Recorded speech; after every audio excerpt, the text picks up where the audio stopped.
went and got an alignment done today, and I have to say, the thing that annoys me, besides people coming up behind me in my car, knowing that I'm trying to record a video, but, so, this is where I took my car to Firestone to get aligned today, and, well, it actually, in the first time in like 2 years of being lowered, and we all know about lowered stance and how important it is because it makes your car look better to a certain degree, depending on how low you are.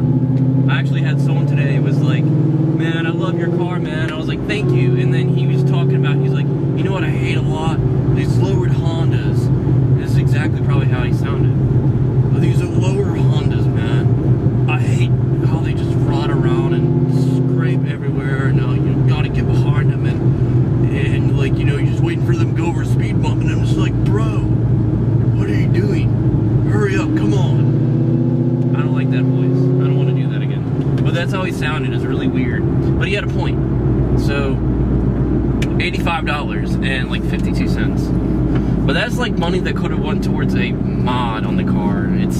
See, I don't mind spending money on the car and modding the car. It's just the little services that you have to do, like buying new tires or getting an alignment, oil changes that really I hate doing, because I'm just like, do I ever stop spending money on my car? If it's a mod, or, you know, if it's just something, a service that needs to be done to it. But, so, what is going on, everyone? I hope every single one of you are having a great day, because I did, and I got a lot done over the past week and a half, of course, with this car. If you've seen the last video, then you know, and if you've seen the last video, you know that you are up to date on what was done to the car, and the biggest headache that I had with this car, and the big headache was, well, alternators. So I went ahead, and to give you guys a brief update, long story short, we're going to rewind back to the old video, but not post the old video clip or anything like that. So what we're going to do is talk about it. In the old video, in the previous video, and the previous alternator, well, that alternator went boom. As such, in any case, like a motor. And, well, I learned after 9 alternators that the Coyote motor is not capable of holding, the 4.6 alternator is not capable of holding up to the Coyote motor. So what did I do? I went out and spent about $400 on a complete kit, and got the power by the hour pulley, the bracket, and I do apologize if it's a little late and you are having a hard time seeing me. Hopefully you can, because this is the time that I'm doing this video. And I got the Balls 302 alternator. Well, what is the difference between the Balls 302 alternator and a regular Coyote alternator? Well, the Balls 302 Mustang is kind of one of those legendary Mustangs that were made for a couple of years. I wouldn't say it's legendary as a bullet, or, you know, I would actually say maybe like on the bullet line of legendary, but it's not like a Shelby, or it's not like a Shelby or a Terminator, because those are just, you know, different among the Mustang world. When you see a Terminator, you're like, oh my god, and when you see a Shelby, you're like, holy crap, and when you see a Boss, you're like, that's a pretty impressive car. Now, they rev up really high, and the thing about it was, they were made before the GT350 was made with a flat plane crank. So, this was a road race built car that was built for like 2 or 3 years to hit the track and be a track car, pretty much. The real, I guess, the real boss car, if you want to say, was, you know, just a track car. And it was kind of like, I guess, the Cobra R, you know. It had the alternator where it was made to rev really high so it could hit those high RPMs and get that speed and torque it needed.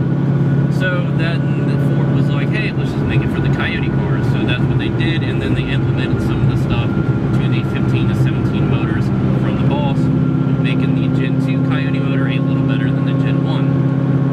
And what I have is a Gen 1. And what I have is a Gen 2. So now I'm able to finally happily do things like this without the sacrifice of alternator.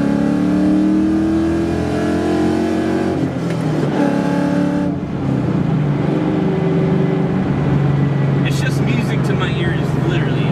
You know, it's awesome, and I have the big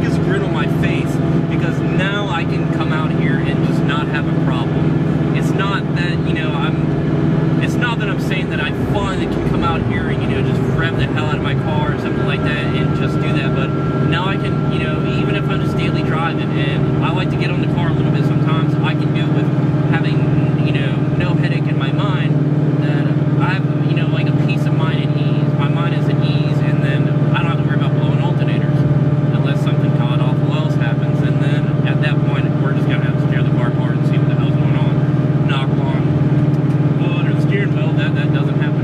And since the suspension is finally straight in the front and the alignment is done, I no longer have to hold the steering wheel tilted or anything like that. It is straight in, the car goes straight in, wants to perform excellent.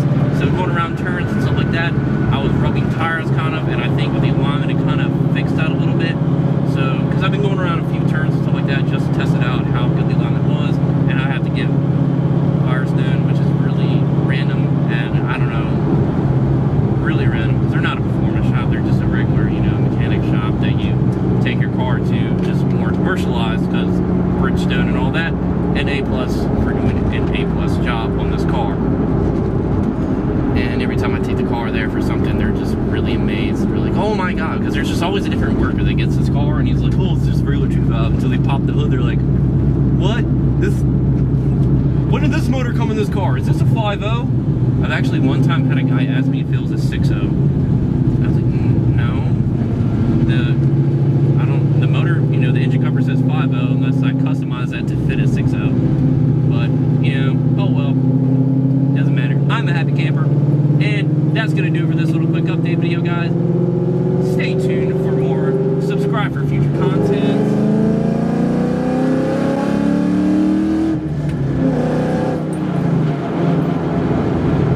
Subscribe for future content, and to follow the builds on the channel and follow this build. And if you're new to the channel, take a look around, give a video a thumbs up, make a comment, whatever your heart desires, and I will catch you guys in the next video.